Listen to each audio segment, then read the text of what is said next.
다고 큰 소리를 치다가도 폭풍우가 몰아쳐서 삶의 터전이 엉망이 되면 그만 낙심하고 절망하는 사람들이 많이 있습니다. 과연 하나님께서 나의 기도를 들으셔서 모든 것이 무질서하고 흑암이 된 삶의 환경을 아름답게 회복시켜 주실 것인가?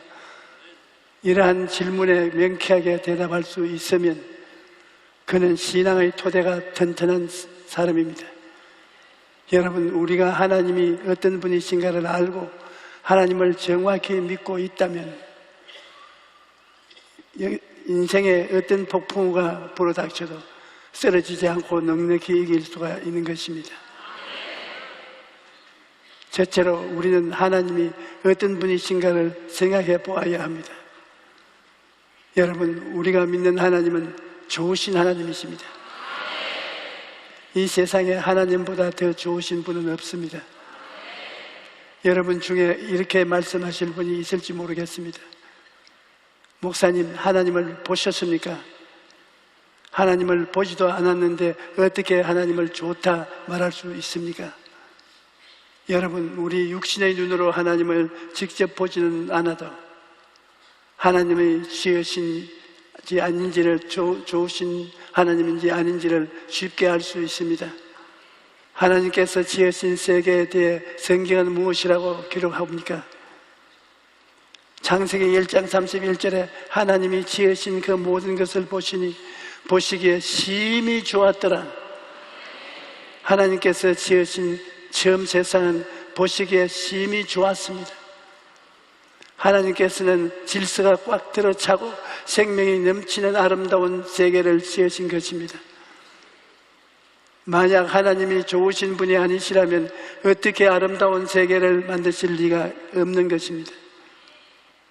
하나님께서는 인간을 지으실 때도 하나님의 형상과 모양대로 모든 피조물 중에서 가장 존귀한 존재로 만드셨습니다. 그런데 아담과 하와가 마귀의 속임사에 뻗넘어가 하나님의 명령을 거역하고 선악과를 따먹은 결과 우리가 사는 이 세상이 더럽고 공허하고 무질서와 흑암이 꽉 들어찬 세상이 되고 말았던 것입니다. 그뿐 아니라 아담과 하와는 4차원의 보이지 않는 세계에서 하나님과 대화하면서 살았는데 죄를 지음으로 말미암아 아담과 하와의 존재는 4차원 즉 영이 죽어버린 것입니다. 그러자 혼이 부패하여 정욕의 노예가 되고 서로 죽이고 죽는 전쟁이 끊이지 않게 되었으며 육체도 병들게 되어 고통당하면서 마귀의 지배하에 살게 된 것입니다. 그러나 하나님께서는 인간을 사랑하시고 불쌍히 여기셔서 죄악을 씻고 용서하여 새로운 세상을 만들기로 작정하셨습니다. 이에 하나님께서는 독생자 예수님을 보내어 세상의 모든 죄악을 대속하게 하셨습니다. 예수님께서는 지상에 계시는 동안 하나님께서 주신 사명을 행하셨는데 그 사명이 무엇인가에 대해 성경은 이렇게 기록합니다. 예수께서 그 자라나신 곳 나사렛에 이르사 안식일에 늘 하신 대로 회당에 들어가사 성경을 읽으려고 서심해 선지자 이사야의 글을 들이 책을 펴서 이렇게 기록된 데를 찾으시니 곧 주의 성령이 내게 임하셨으니 이는 가난한 자에게 복음을 전하게 하시리고 내게 기름을 부으시고 나를 보내사 포로된 자에게 자유를 눈먼 자에게 다시 보게 함을 전파하며 눌린 자를 자유케 하고 주의 은혜의 해를 전파하게 하려 하심이라 하였더라. 책을 펴서 그 맡은 자에게 주시고 앉으시니 회당에 있는 자들이 다 주목하여 보더라. 이에 예수께서 그들에게 말씀하시되 이 글이 오늘 너희의 귀에 응하였느니라 하시니 여러분, 예수님께서 오신 것은 가난한 자에게 복음을 전하기 위한 것입니다. 사람은 이중으로 가난할 수 있는데 영적으로 가난하고 물질적으로 가난할 것입니다. 아담과 하와 이후로 인류는 영적으로 가난합니다. 아담의 후손으로 태어난 사람들에게는 하나님 아버지도 안 계시고 말씀도 없고 영생도 없고 천국도 없습니다. 이러므로 그는 영적으로 가난한 것입니다. 아무리 세상의 부귀 영화를 다 가지고 있어도 그러한 부요는 아침 안개와 같은 것입니다. 잠시 있다 시들고 마는 풀이요 떨어지는 꽃에 불과합니다. 그러나 여러분과 나는 영적으로 부유한 자인 것입니다. 하나님 아버지를 모신 자요 말씀과 영생과 천국을 가진 사람입니다. 그러므로 우리는 영적으로 부유한 자가 되었다는 사실을 알고 주님의 은혜에 깊이 감사해야 할 것입니다. 주님께서는 또한 물질적으로 가난한 자를 위해 오셨습니다. 우리 인간은 원래 물질적으로 가난하게 살도록 만들어지지 않았습니다. 하나님께서는 아담과 하와를 지으시기 전에 하늘과 땅과 그 가운데 모든 것을 풍부하게 다 예비하셨습니다. 그러므로 하나님은 우리가 가난해서 찌들어져서 고통당하는 것을 원치 않으시는 것입니다.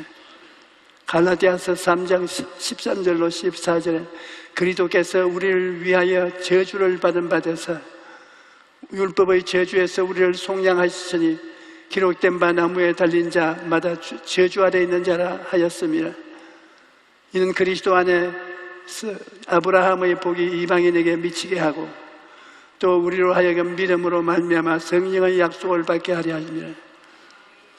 예수님께서 오셔서 인류의 모든 죄를 짊어지고 십자가에 달려 돌아가심으로 이제 우리는 저주에서 해방되고 이로 인하여 물질적인 부유와 또한 누릴 수 있게 된 것입니다. 그런데 주님은 갑자기 부유한 환경으로 변화시켜 주겠다고 말씀하시지는 않았습니다. 하늘 문을 열고 물질을 비오듯이 부어주겠다고도 말씀하시지 않았습니다. 가난한 자에게 복된 소식을 전하려 왔다는 것은 가난한 자의 마음이 예수 그리스도의 복음을 듣고 부요의식으로 변화되는 것을 말합니다. 수많은 아담의 후예들이 습관적으로 입만 열면 나는 안 된다, 나는 가난하다, 나는 할 수 없다 그런 말들을 합니다. 그러나 생각이 가난의식으로 찌들어져 있으면 절대로 승리하는 삶을 살아갈 수 없습니다.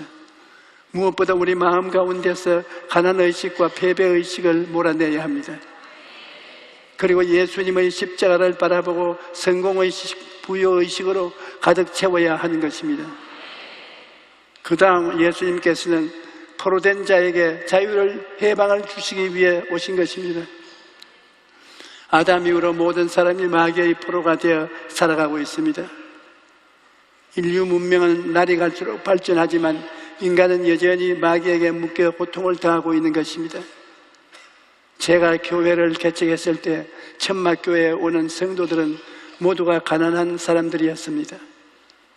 그때 저는 양복 한 벌에다 구두 한 켤레뿐인 단벌 신사였는데 이 단벌을 자꾸 훔쳐가는 사람이 있었습니다.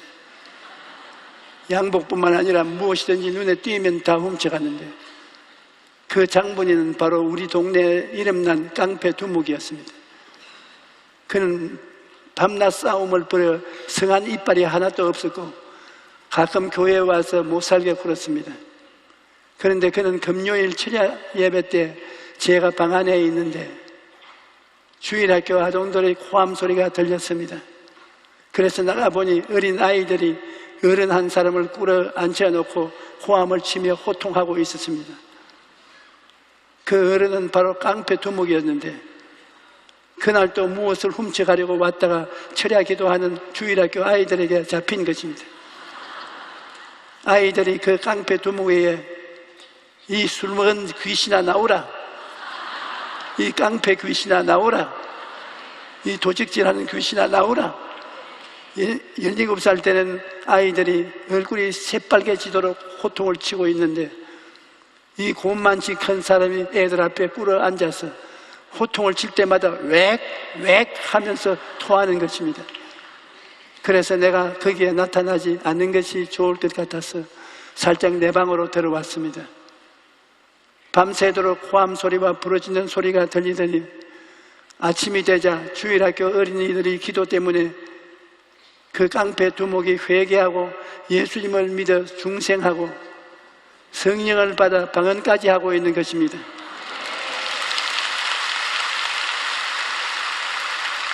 여러분, 하나님의 위대하신 능력은 사람으로서는 도저히 상상할 수도 없습니다. 이분이 예수님을 믿고 난 다음 얼마 있지 않아 우리 교회에서 찬송 부를 때 앞에 나와서 북을 치게 되었고, 그 다음 신학교에 들어가서 공부를 하고 목사가 되어 많은 사람들을 주께로 인도하고 있는 것입니다. 여러분, 복음이 선포되는 곳에는 이처럼 마귀의 포로가 된 자가 자유와 해방을 얻게 되는 역사가 일어나는 것입니다. 또 예수님께서는 눈먼 자에게 다시 보게 함을 주시기 위해 오셨습니다. 여러분, 만약 우리가 앞을 보지 못한다면 그 고통이 얼마나 크겠습니까? 눈을 감고 세 발자국만 옮겨 보십시오. 천길 만길 벼랑에 떨어질 것 같은 느낌이 들 것입니다. 시력을 상실한다는 것이 얼마나 큰 고통인지 말로 다 할 수가 없는 것입니다. 그런데 여러분, 영의 눈이 먼 사람을 생각해 본 적이 있습니까? 아담과 하와가 타락하기 전에는 육신의 세계만 가진 것이 아니에요. 영의 세계도 가졌습니다. 그런데 하나님을 반역함으로 말미암아 영적으로 눈먼 자가 되고 만 것입니다. 그래서 오늘날 세상 사람들은 영의 눈이 멀었기 때문에 어디에서 와서 무엇 때문에 살며 어디로 가는지 전혀 알지 못한 것입니다. 삶의 목적과 방향을 알지 못한 채 걸어가다가 영원한 멸망으로 떨어지는 것입니다. 제가 오키나와에서 교역자 세미나를 인도하는 중에 어떤 교역자 한 분의 간증을 들은 적이 있습니다. 그분은 자유주의 신학교에 들어가서 공부하면서 날마다 신앙을 잃어가다가 나중에는 신앙을 포기하게 되고 목회의 꿈도 포기하고 말았습니다. 그런데 그렇게 방황하고 있을 때 시력이 점점 나빠지더니 나중에는 안경을 끼고도 사물이 보이지 않는 아주 절망적인 단계에 이르게 된 것입니다. 병원에 가니 의사가 당신의 눈은 의학적으로 고칠 수가 없어, 눈의 신경이 죽어가고 있다고 절망적인 선언을 했습니다. 그때서야 이분은 다시 하나님께 나아가, 하나님, 만일 하나님께서 살아계신다면 제 육신의 눈을 치료해 주시고 영의 눈도 뜨게 해 주시옵소서. 그래서 성경에 기록된 기사가 사실임을 깨닫게 하여 주시옵소서. 그렇게 간절히 부르짖어 기도했는데 희한하게도 그때부터 눈이 다시 밝아지기 시작해서 시력을 다시 회복했다는 것입니다. 이분은 육신의 눈이 밝아지자 비로소 살아계신 하나님의 역사를 깨닫고 회개하여 성령을 마음에 모심으로 영적인 눈도 뜨게 된 것입니다. 그리고 영적인 눈이 떨어지자 성경 말씀이 완전히 믿어지고 주께 충성하는 목사가 되었다는 것입니다. 여러분, 우리는 원래 눈먼 자였는데 하나님께서 우리를 예수 안에서 거듭나게 하시고 성령을 부어주심으로 말미암아 우리가 성부, 성자, 성령 하나님을 보게 되고 하늘나라를 볼 수 있게 된 것입니다. 그러므로 이제 우리는 이 땅에서 육신만으로 살지 않습니다. 영의 세계를 바라보고 영의 세계에 대한 소망을 가지고 사는 것입니다. 그 다음 주님께서는 눌린 자에게 자유와 해방을 주기 위해 오셨습니다. 예수님께서 말씀하신 눌린 자란 질병에 눌려 고통당하는 사람을 말합니다. 성경은 하나님이 나사렛 예수에게 성령과 능력을 기름 붓듯 하셨으며 그가 두루 다니시며 선한 일을 행하시고 마귀에게 눌린 모든 사람을 고치셨으니 이는 하나님께 함께 계시음이라고 말씀합니다. 오늘날 또 예수님은 그 손을 내밀어 여러분을 질병에서 고치시기를 원하시는 것입니다. 오늘 이 시간에 이 자리에서 마귀에게 눌린 자를 주님께서 고쳐주십니다. 그래서 우리가 건강한 아버지요 어머니요 남편과 아내와 자녀로서 살아갈 수 있도록 만들어주시는 것입니다. 또 예수님께서는 은혜의 해를 전파하기 위해 오신 것입니다. 첫 아담 안에서 우리는 에덴에서 쫓겨나서 하나님과의 교통을 잃어버리고 에덴의 축복도 잃어버리고 영생도 잃어버리고 건강도 치료도 잃어버리고 저주받아 내가 쫓긴 땅에서 살게 된 것입니다. 그런데 예수님이 오셔서 십자가의 대속을 통해 우리에게 은혜를 베푸신 것입니다. 그러므로 오늘 우리는 예수 안에서 하나님과 교제를 누릴 수가 있으며 영생을 소유하고 저주에서 해방되어 하나님이 예비하신 축복 속에 들어갈 수가 있으며 치료와 영원한 삶을 얻게 된 것입니다. 예수님께서는 십자가에 달려 죽으시고 부활하심으로 하나님께서 주신 사명을 다 이루셨습니다. 요한복음 19장 28절로 30절에 그 후에 예수께서 모든 일이 이미 이루어진 줄 아시고 성경을 능하게 하시려 하사 이르시되 내가 목마르다 하시니 거기에 신 포도주가 가득히 담긴 그릇이 있는지라 사람들이 신 포도주를 즉신 해면을 우슬초에 메어 예수의 입에 대니 예수께서 신 포도주를 받으신 후에 이르시되 다 이루었다 하시고 머리를 숙이니 영혼이 떠나가시되 그러므로 이제 누구든지 예수님을 믿으면 예수님께서 그를 성령으로 거듭나게 하셔서 하나님의 자녀로 만들어 주시는 것입니다. 요한복음 1장 12절에 영접하는 자 곧 그 이름을 믿는 자들에게는 하나님의 자녀가 되는 권세를 주셨으니 라고 말씀하십니다. 오늘 이 시간에 누구든지 예수님을 믿으면 하나님의 자녀로 거듭나게 되는 것입니다. 하나님께서는 아담의 죄 때문에 망가졌던 우리를 예수 안에서 다시 하나님이 보시기에 좋은 자로 회복시켜 주셨습니다. 베드로전서 2장 9절에 그러나 너희는 택하신 족속이요 왕같은 제사장들이요 거룩한 나라요 그의 소유가 된 백성이니 이는 너희를 어두운 가운데서 불러내어 그의 귀한 빛에 들어가게 하시니 아름다운 덕을 선포하게 하려심이라. 하나님께서 여러분을 왕같은 제사장이요 하나님의 소유로 삼아 주셨으니 이제 여기 계신 여러분은 모두 하나님 보시기에 심히 좋은 사람이라는 것을 분명히 알아야 합니다. 하나님께서는 처음 세계가 하나님 보시기에 좋았던 것처럼 다음 세계도 아름답게 창조하기를 원하셨습니다. 마귀가 모든 것을 추하고 나쁜 것을 가져왔어 이 세상이 극도로 보기에 나쁜 곳이 되었으나 하나님은 좋은 곳으로 다시 변화시키기를 원하셨습니다. 그래서 예수님을 보내셔서 마귀가 더럽게 만든 세상의 모든 것을 하나님 보시기에 아름답게 만들었습니다. 그리고 이제 하나님께서는 우리에게 성령님을 보내셔서 이 세상을 아름답게 재창조하고 계신 것입니다.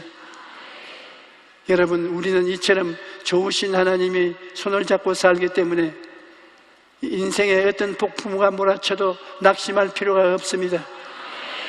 좋으신 하나님을 믿고 계속 믿음으로 전진하십시오. 좋으신 하나님께서 내 삶에 망가진 모든 것을 회복시킬 것을 꿈꾸고 믿고 입술로 말로 고백하십시오.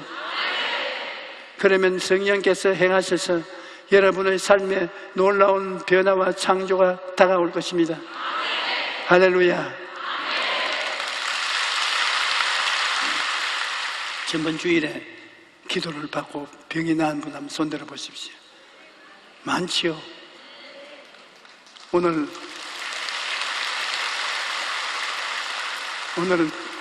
더 많은 병이 나을 것입니다. 아픈 데 손을 얹으십시오. 아픈 데 손을 얹으십시오. 또 문제를 가져온 사람은 가슴에 손을 얹으십시오. 전능하신 하나님의 아들, 딸들이 하나님 전에 와서 성령으로 우리에게 주시는 치료 연회를 무거우고 수고하고 무거운 짐을 벗어놓는 해답의 은혜를 받기를 원합니다. 사랑하시는 주님 성령의 불같은 능력으로 우리 성도들에 임하여 모두 다 병에서 고침받게 도와주시옵소서. 오늘 우리 성도들을 누르고 가지가지 질병을 가져오는 원수 마귀야, 나사렛 예수 그리스도 이름으로 명하노니 물러가라, 물러가라, 물러가라. 하나님이여, 예수 그리스도 이름으로 모든 병을 다 멸하여 주시옵시고 건강과 생명을 허락하여 주시옵소서. 수고하고 무거운 짐을 지고 온 사람들, 주님께 나와서 그 짐을 맡겨오니 주님의 기적과 능력으로 태산 같은 문제들을 저 바다로 던져버리고 우리 성도들이 다 가벼운 몸과 마음으로 주님을 섬기고 날아가게 도와주시옵소서. 오 하나님 아버지여, 기쁨과 즐거움이 충만하게 도와주시옵소서. 모든 성도들을 착하고 거룩하게 살게 하여 주시옵소서. 예수님 이름으로 기도합니다. 아멘.